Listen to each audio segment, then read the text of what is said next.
पाठ 3 शब्द विचार। हमें सदा सत्य बोलना चाहिए। सत्य। नानाजी ने सत्य शब्द बोला तो जिज्ञासा और प्रेरित ने उसको समझना चाहा। तब नानाजी ने समझाया कि सत्य एक सही शब्द है।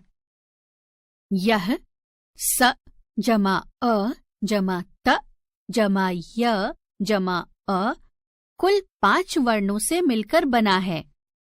इसका अर्थ भी समझ में आ रहा है, अर्थात सच। इसलिए यह एक सार्थक शब्द है।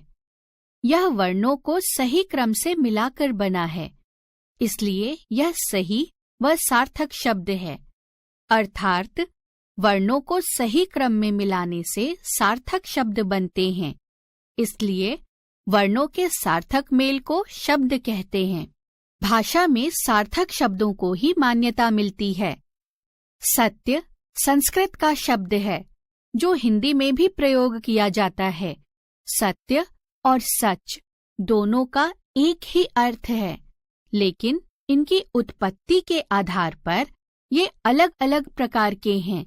इस तरह हिंदी भाषा में शब्द के प्रकारों को निम्नलिखित 4 आधारों पर बांटा गया है। स्वर उत्पत्ति अथवा स्रोत के आधार पर, अर्थ के आधार पर, रचना अथवा व्युत्पत्ति के आधार पर, प्रयोग के आधार पर। पहला, उत्पत्ति अथवा स्रोत के आधार पर।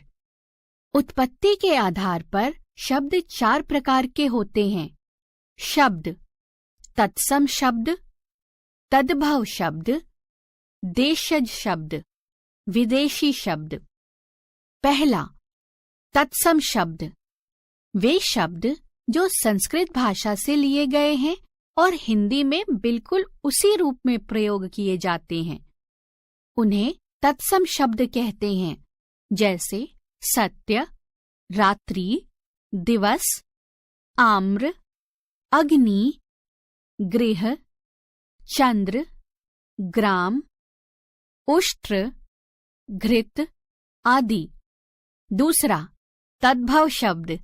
ये शब्द जो संस्कृत भाषा से हिंदी में लिए गए हैं, परंतु उनमें कुछ परिवर्तन करके हिंदी में प्रयोग किया जा रहा है, उन्हें तद्भव शब्द कहते हैं।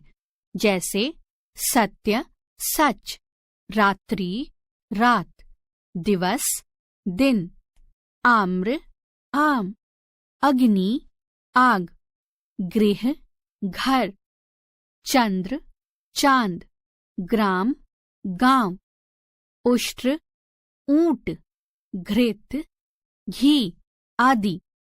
तीसरा, देशज शब्द। देशज का अर्थ है देश जमा ज, देश में ज अर्थात जन्मा हुआ। जो शब्द हमारे देश की भाषा या बोली से हिंदी में आए हैं, वे देशज शब्द कहलाते हैं। जैसे कटोरा, डोंगा, डिबिया, खिचड़ी, चिड़िया, जूता, खिड़की आदि। चौथा, विदेशी शब्द। वे शब्द जो विदेशी भाषाओं से हिंदी भाषा में आए हैं, विदेशी शब्द कहलाते हैं। जैसे अरबी भाषा, मदद, इलाज, किताब, हमला, फायदा, कसरत, हिसाब आदि। फारसी भाषा, बीमार, जहर, चश्मा, किनारा, उम्मीद, आमदनी, आईना आदि। अंग्रेजी भाषा, school, cinema, doctor, gas, station, pencil, ticket आदि।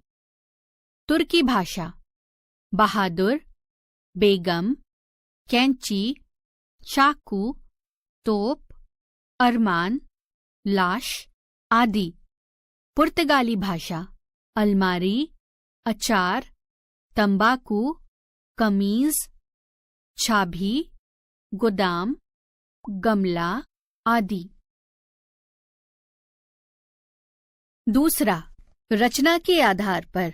रचना के आधार पर शब्द तीन प्रकार के होते हैं रचना के आधार पर: रूढ़, यौगिक, योग रूढ़। क, रूढ़ शब्द: ऐसे शब्द जिन्हें तोड़कर प्रयोग नहीं किया जा सकता और यदि तोड़ें तो उनका कोई अर्थ नहीं निकलता। ऐसे शब्द जो रूढ़ियों या परंपरा के प्रयोग होते होते किसी वस्तु विशेष के लिए प्रयोग होने लगे हैं, जैसे कमल, कमीज, पगड़ी आदि। यौगिक शब्द: यौगिक शब्द का अर्थ है दो शब्दों को जोड़कर एक बना देना। दो शब्दों को मिलाकर बने एक शब्द को यौगिक शब्द कहते हैं, जैसे फल जमा वाला बराबर फल वाला, रेल जमा गाड़ी बराबर रेलगाड़ी, पाठ जमा शाला बराबर पाठशाला, चिड़िया जमा घर बराबर चिड़ियाघर, राज जमा पुरुष बराबर राजपुरुष, देव जमा आलय बराबर देवालय। ग, योग रूढ़ शब्द: ऐसे शब्द जो दो शब्दों को जोड़कर बनते हैं लेकिन इनका अर्थ विशेष होता है, जैसे पंकज, पंग, कीचड़ जमा ज, जन्म लेना, कीचड़ में जन्म लेने वाला अर्थात कमल का फूल। दशानन, दश, दस जमा आनन, मुख, 10 मुखों वाला अर्थात रावण। तीसरा, अर्थ के आधार पर। अर्थ के आधार पर शब्द दो प्रकार के होते हैं: पहला सार्थक शब्द, दूसरा निरर्थक शब्द। क, सार्थक शब्द: ऐसे शब्द जिनका कोई न कोई अर्थ होता है उन्हें सार्थक शब्द कहते हैं, जैसे दूध, पानी, ठंडा, टोकरी, अलमारी, बगीचा, पतंग, कमीज, मित्र आदि। ख, निरर्थक शब्द: ऐसे शब्द जिनका कोई अर्थ नहीं होता है उन्हें निरर्थक शब्द कहते हैं, जैसे पानी वानी, चाय वाय, रोटी शोटी आदि। यहाँ वानी, शाय तथा शोटी शब्दों का कोई अर्थ नहीं है, इसलिए ये सभी निरर्थक शब्द हैं। चौथा, प्रयोग के आधार पर। प्रयोग के आधार पर शब्द दो प्रकार के होते हैं: पहला विकारी, दूसरा अविकारी। पहला विकारी शब्द: विकार का अर्थ है परिवर्तन। संज्ञा, सर्वनाम, विशेषण और क्रिया विकारी शब्द होते हैं। इनमें प्रयोग के अनुसार परिवर्तन होता रहता है। जो शब्द लिंग, वचन, कारक, काल आदि के अनुसार बदलते रहते हैं विकारी शब्द कहलाते हैं। लड़की खाना खा रही है, काला कुत्ता भाग रहा है, वह जा रहा है। लड़कियों ने खाना खाया, काले कुत्ते भाग रहे हैं, वे जा रहे हैं। दूसरा, अविकारी शब्द। अविकारी शब्द का अर्थ है जिन शब्दों में परिवर्तन ना हो। जिन शब्दों में कभी भी अर्थात किसी भी दशा में कोई परिवर्तन नहीं आता, वे अविकारी शब्द होते हैं।